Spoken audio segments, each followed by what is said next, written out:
It is jobs week this week. The economy is going to be in the forefront and it will impact interest rates as we move forward. Let's start off with the first big report we get. It's a Monday. It's an ISM. It's a manufacturing report. On Tuesday, we'll get the JOLTS, which is a job opening labor turnover survey.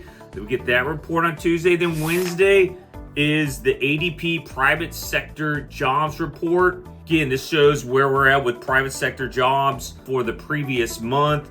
And then we get the ISM non-manufacturing report. Thursday, we get the continuing and initial jobless claims. We get a European Central Bank rate decision and a Bank of England rate decision. So we have some across the pond interest rate decisions by those governments.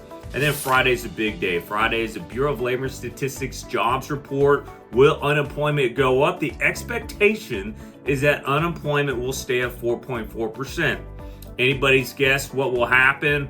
Obviously, there have been a lot of announcements of layoffs, Amazon, UPS, but they've been announced. They haven't been conducted yet, so we'll see where the jobs end up, but expect some movement as we go through the week. So with regards to rates, really sideways from last week. They may have gone down just a little bit. The new Fed chair selected, Kevin Warsh.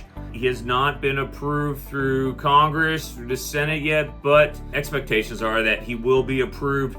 We're right around 5.81 for VA. And if you look at this line, you go from the 1 year view of rates, it looks like we're going down, but you extrapolate, you go out to the 5 year, and you can see it's a steady line, a smooth, relatively smooth line in a downward direction. That's what we want to continue to see.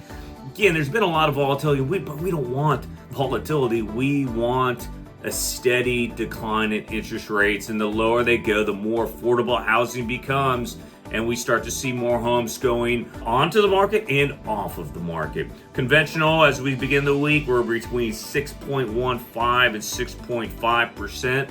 See how those rates play out this week, but expect some movement because it's jobs week. Have a great week, folks.